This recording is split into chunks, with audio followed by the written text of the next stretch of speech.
Thank you all so much for coming today. We really appreciate it. My name is Christian Coleman. I'm the president of Sunnyland, Kansas. This is our facility, the beginnings of hopeful vertical integration here shortly.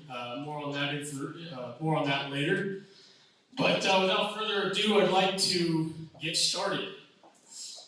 So this is how to grow hemp for maximum CBD and CBG. I'd like to again thank everybody for being here, and I want to make clear that the purpose of this meeting is education. We do not have all the answers. We're newbies. Everybody's new. Everybody's a newbie. No matter how long they've been in this industry, it's so young. Nobody has all the answers. And let me tell you, there's more than one way to do everything. So what works for some may not work for others. All this to say, we're all new, but Sunnyland, Kansas, we do have some experience. A little bit about Sunnyland, Kansas. Our mission is to help farmers deliver the highest quality cannabinoids to the market with maximum returns. Sunnyland, Kansas is family owned and operated and is dedicated to providing clear information, education, and efficient services to the feminized hemp farmer. Now I say feminized hemp farmer because that's what we specialize in. There is, as everybody knows, the grain fiber grow, which is very different. We will speak to that in short here in a minute, but the purpose of this meeting is all feminized hemp for CBD and CBG production. Our Kansas operation is young, but we've been passionately building our business in Oregon through cultivation and processing operations and partnerships. We've been growing in Oregon for about 3 years now, in Southern Oregon. About 60 acres ourselves, but we partner with over 1,000, and a lot of our partners have 5 years plus experience in processing, monetization, transport, etc. Sunnyland, Kansas is fully licensed in processing and distribution in this state, and we're developing a wide array of services in the area of free consultation, testing, germination, planting, harvesting, processing, and monetization. We remain current on all legal and regulatory issues, both at the state and federal level, and provide clear information and education to all those interested. Please use us as a resource for any questions or anything down the road. We're here to help. So let's get into the introduction and agenda. Here's a nice, pretty picture of a plant. Go back. That's Oregon. What do you think? About 3 weeks before harvest? A month maybe. Those plants got to about 6 feet tall, maybe 4.5 foot wide. Our average yield per plant was 2.5 pounds dry. We'll get into what that means exactly here in a minute, but it was a very successful grow. There's a little picture to prove it. Introduction and agenda. We have a few special guests today that I'd like to introduce in depth here in a second, but you'll be hearing from the KDA, you'll be hearing from Bank of the West to talk on banking in the hemp industry. You'll hear from 2 insurance companies, one on crop insurance side and the other on everything else, insuring property, inventory, equipment, etc. We'll also be introducing 4 farmers. We've got a farmer panel coming up here shortly with guys who have all grown at different levels. One group in particular, Scott Gatewood, planted 4 acres. We have Nate and Bob Hyatt, who planted 8 acres. We have Billy Schneider out of eastern Kansas, who planted 36 acres. And we have Sheldon Coleman here to speak on behalf of the Oregon operation with over 50 acres planted in 2019. Just so you all know, at the end of each slide, we will open the floor to questions. So please, we don't have all that much time, but if you have a question, raise your hand, or even better, please form a line behind this microphone. It is live, and when you're called, feel free to speak. At the end of the presentation, we'll be discussing real-world scenarios, giving market rates and trends, and national averages. What you're going to hear today may surprise you because there has been information shared with astronomical values that just do not exist. We're here to set the record straight and give you realistic information so you know what to expect going into year 2. So without further ado, I would like to introduce Braden Hoke from the KDA. Please give Braden a warm welcome. He'll be talking about state compliance.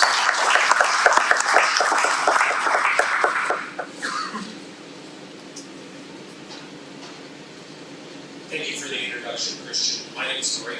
I'm the Industrial Supervisor for the Kansas Dept of Agriculture. I appreciate you all being here today. I would like to briefly talk about the 2019 Industrial Hemp Research Program, the 2020 Industrial Hemp Program and forecast, the new federal regulations in regards to the 2018 Farm Bill, so the neutral farm approval, and then the potential commercial industrial program for the state of Kansas.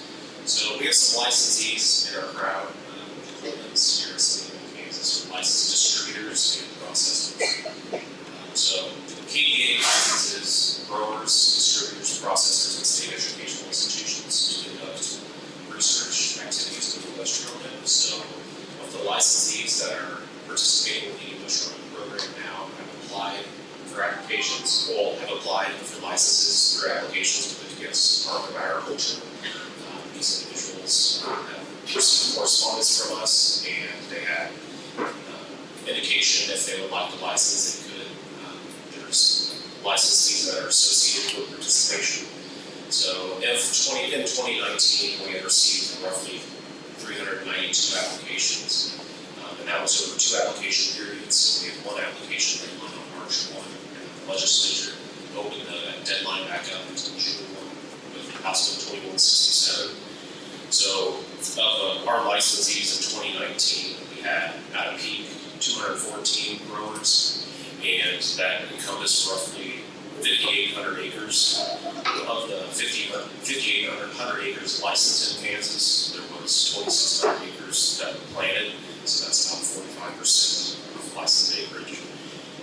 Of the harvested acreage in Kansas, the latest numbers, there's an indication of roughly 1,700 acres, so that's about 60% of all planted acres in Kansas, which is fairly similar to what other states' programs have seen throughout the past couple of years.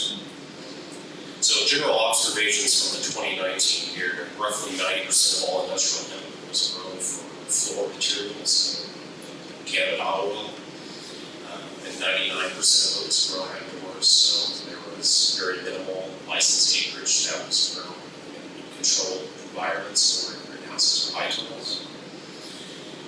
So with a couple exceptions, this year was a rough year in regards to licensure happening later into the season in regards to the late application deadlines and all the precipitation that was involved.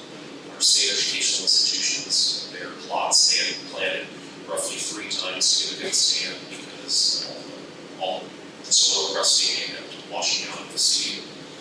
So growing for floral material, additionally is, I guess, what Sheldon and Christian will talk about is more intensive agriculture and potentially related to horticultural crop production rather than large-scale agricultural crop production. General observations, the industrial hemp grown in central and eastern Kansas for floor material was often pollinated and fertilized by naturalized cannabis that exists in the state. So there's naturalized populations in areas that receive quite a bit of moisture, and those populations come to maturity, so generally flower around the same time as industrial hemp that's being produced. Industrial hemp that's being produced may be susceptible to pollen flow and degradation of plant quality. Additionally, our growers saw issues with corn earworm and other lepidopterans that would feed on the plants. We saw some disease occurrence like white leaf spot and then also bacterial foliar diseases. And then additionally, as we approach the late part of the season, our industrial growers and producers are having difficulties with establishing outlets for their harvest. So that's just a summary of, I guess, 2019. It's pretty brief. It's been a learning process for not only our participants, but also the state. As we transition into the 2020 year, those individuals that would like to have a license for that year have submitted applications by November 30, 2019 deadline. So these licenses that are available for the state 2019 deadline, the KDA is rigorously working through these applications to give a license to which to lapse licensure. And additionally, with all the competition in the country in regards to source material plastic, it's important for our producers to have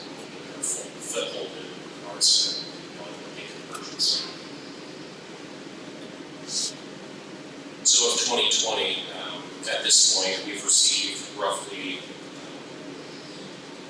335 applications. Of these applications, 271 are grower licenses, 23 are distributors, 34 processors, and 70 person licenses. So the big change with the licenses this year is in regards to the license or the acreage cap, where licensees only license 80 acres per application.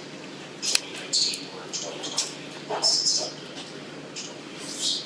So that's a big difference. We have some licensees that are going to be growing a very large scale that simply haven't needed to submit applications for licensing. So with everything happening on the federal scale and how states are responding in regards to industrial production, the state's working through quite a bit of nuance details. USDA had published the 2018 Farm Bill back December of last year, and then they just published the interim final rule for hemp production at the end of October 30th. So that interim final rule established the provisions to allow states to submit applications to be considered for domestic production, and tribes also. In states that don't have programs, so there's only a couple of remaining states like Idaho, South Dakota, these producers in those states can submit applications to be directly licensed with the USDA. The KDA is hoping to have a proposal submission to the USDA as soon as possible. We've had to draft our commercial rules and regs, have them reviewed by the advisory board, and seek consultation with the Attorney General.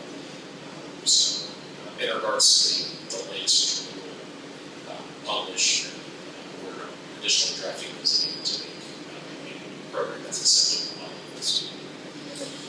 So, really the status of this the commercial program for Kansas was made available by Resolution 2167, which charges the KDA to establish this commercial program. So, those licensees that are participating in the 20 industrial hemp research program is simply transitioned to commercial hemp research license. The approval and adoption process of these regulations has to go to different state agencies such as the Department of Administration, the Attorney General, and the Division of Budget.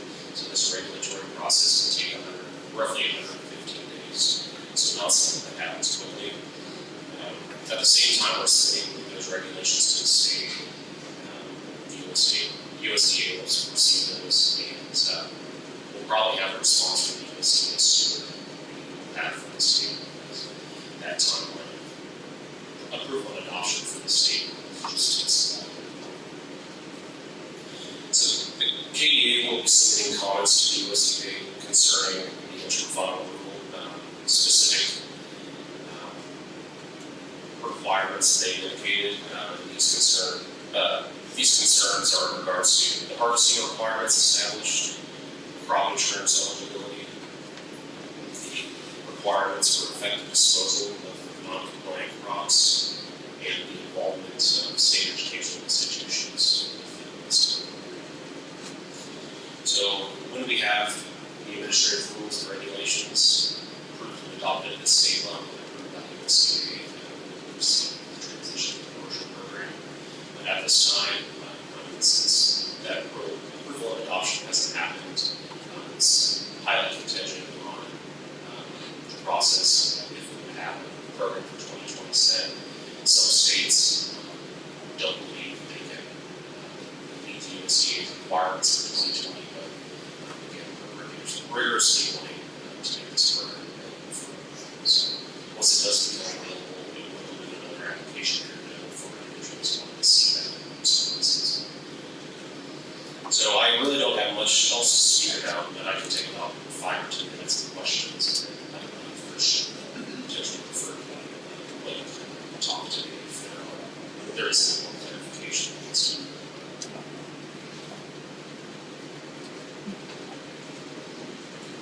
Here you go.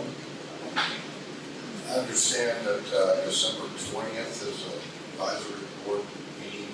Is that when the licenses are recommended to be approved, or and how soon after that farmers So the licensure process, I guess, is contingent on a couple of factors. So the internal review by the Department of Agriculture, and then the proposal review by the State Advisory Board, so those appointed members. So the State Advisory Board will be receiving the proposals from the application submissions early next week, so they can begin their review process. And we'll be meeting 12 p.m. December 20th at the KDA and for the advisory board to discuss those proposals. So the advisory board will provide a recommendation to the Department of Agriculture in regards to if we should allow those individuals to submit applications to discuss. So that's just the advisory board process is just that one process where there have to be other requirements met for licensure in regards to the regulations. So these are in regards to individuals participating, the licensed areas having the appropriate documentation for the application submission. So with the application submissions, if there's any information that is outstanding and was not included in the submission, the KDA will request revision of those applications. So all individuals that had submitted applications by the deadline are potentially eligible for the 2020. Hold on a second, here we go.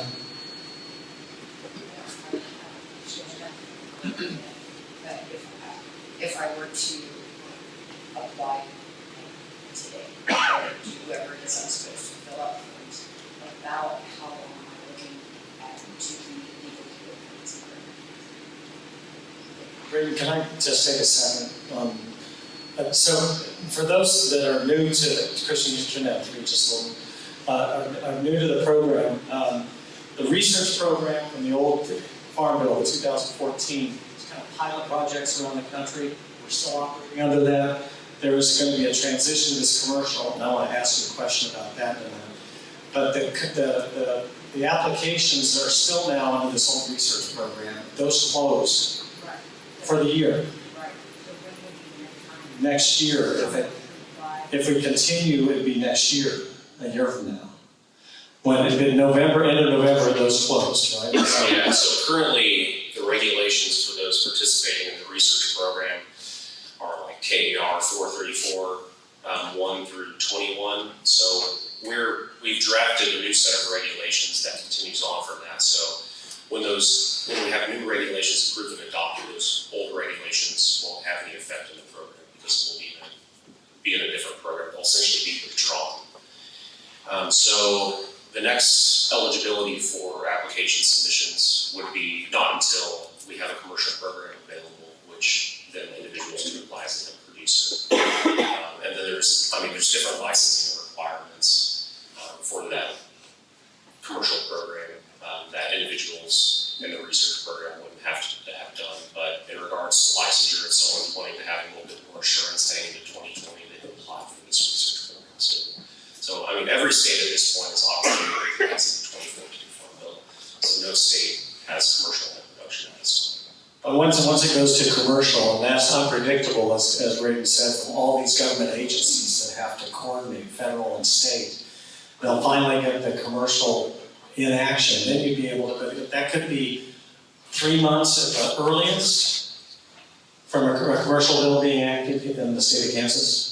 So the approval. What's the earliest it could possibly happen? The approval and adoption process roughly takes 115 days for any administrative rule and regulations. 4 months for that, Yeah. but that's if things go well, Yeah. right? Yeah. So we would potentially have a response from the USDA before our rules and regs are approved at the state level. Not all states have to go through this approval and adoption process or regulations, but it is a requirement. So the window could be open if you want to plant as conceivable by May. There could be a commercial window open, but it's up to the government to get all the pieces together. But I will have to wait for that commercial. You have to wait. There's no, right now, that it's closed. There's no possible way of getting. Not in the next month or two, there's no way to get a new license. You're already closed on November the 30th. So this is really thinking forward to a commercial bill program if you want to be a new register. Is the new commercial bill going to be friendly to small acreages, Brayden? Well, yeah, the proposed regulations at this point, there's no minimum requirement for licensed acreage. Some states have requirements. At this point, we don't. That's always subject to change, but the land use restrictions that are proposed in those administrative rules and regs are in regards to like the proximity of residential structures or K through 12 schools or public recreation areas. I'll give you the business answer to your question about small acreage. The feminized hemp tends to drive the business into smaller acreage. It's a very difficult crop to grow, it's thick, it's bushy, and yet for maximum CBD, and as Christian will be talking, and what all the resources we'll be showing today, it's a natural for the small farm. A large farm, when you get into grain and fiber, and you get into these large crops, bamboo-like looking shoots, and come on top of them, that's natural for large farming that's used to doing really large scale farms. So, but the feminized hemp program, unfortunately, smokable flowers is not legal in the state of Kansas. We hope to get that changed, but we can export it and we can take it other places. But you can grow it, hang dry it in our batch system, which is very gentle on the plant, and then end up with a really nice biomass that's not more of a gut bucket like silage harvested biomass, which is happening around for kind of a gut bucket, rip it up type of hemp. A small farm for kind of TLC for feminized hemp, it really is a natural fit. And so the business is kind of bifurcating into feminized, a smaller farm, grain and fiber, into larger mass production farms. Now, on the feminized hemp, is there any way that wet from that can be used? I'm sorry, feminized, is there any way of what? Actually, utilize any fiber? Can feminized hemp actually be used for fiber? You know, they're smaller plants, they're squattier, they don't have the long strands. I assume that it can be used and decorticated, but that market really is a tough one to figure out yet. The infrastructure's not built very well, and we will talk a little bit about that later. Any other questions for Aiden? Are you gonna try to have? Come on now. Are you gonna try to have all the applications gone through by the 20th, or will it still be like the 20th, and then you might not have gotten to everything by then? Well, Is I there mean, another meeting later on? from my calculations, it'll take KDA staff roughly 4 weeks to make it through all the applications. But, I mean, potentially, we're wanting, to get individuals licensed as soon as possible, but it's highly contingent on if those applications were complete. So, one requirement for the program is that, all individuals indicated in the application have to submit background check waivers and fingerprint cards, so we can request state and federal background checks. If those documents are included, it can extremely promote that process. But if there's any minor issues with constant acknowledgements, that can be corrected quickly. So, not until we receive complete applications, passing background checks for all individuals associated with that license, can we issue a license. So it's really, that's probably the biggest forward. Brandon, how many did you reject last year? How many license applications? So I would have to go back and look at those numbers. The advisory board, I think, roughly didn't recommend about, 19 submissions. Out of 350 or so, right? 392. Okay, thank you. Yeah, so a quick question about the residential distance from a lot or a plot. This is in regards to greenhousing. If you have a greenhouse within the 50-foot limitation, is it not able to be used? Does it need to be moved outside that 50-foot perimeter from your personal residence, or is this just other residences that may be neighboring? So individuals can request for a secretary's exemption to grow, cultivate, handle, store, distribute, process within those limitations.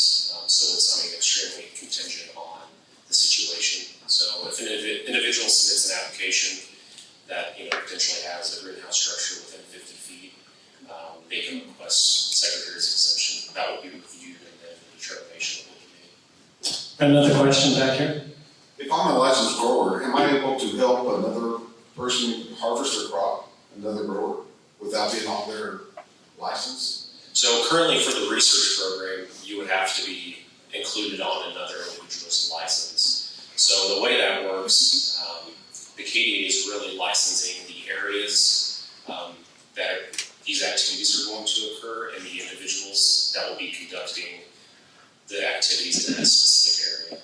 So the requirements for the research program, there has to be, any participant has to submit a state and federal background. Well, I'm sorry, a fingerprint card and background check waiver for that state and federal background check. That's that requirement with the fee. So I've already done that, but my friend has a crop, so would I be able to go over and help him harvest his crop? You would simply need to be added onto his application and the appropriate acknowledgements included with his application showing that you've given him permission to have you on that license. Is that a modification to your license, Greg? Well, if it's, after the licensure process, it would be a modification for adding an individual. Thank you. I believe that's all. Braden, thank you very much. And we'll be calling on you for a few things throughout the rest of the presentation. Thank you, Braden. Thank you. Braden, welcome to TV. We're calling the Hemp Czar of Kansas. He is the man. Do you realize, little sidebar, that the hemp department of the Department of Agriculture was one man until about 3 months ago, Monica came on board, Braden? You're talking to him. Right, that's the guy. He's soup to nuts, right? He's seen everything. He's out in the field. You guys state tested. He was out probably flipping your plants this year. And the one man that knows more about anybody about Kansas hemp is that guy right there. Thank you, Braden. Thank you, Sheldon. Thank you, Braden. Quick question, Braden. If folks have additional questions or want more information, where can they go? Who do they contact? So for additional information, individuals can check. Test. Individuals can share correspondence with the email address kda.industrial@ks.gov. That email address is posted on our industrial hemp homepage, as well as my email and my colleague Monica's email. And then we have both our desk phones on there. The best way to reach us is by email though, because we are generally out of the office. And that address again? kda.industrialhemp@ks.gov. And you will get to Braden or Monica when you use that email. Thank you, Braden.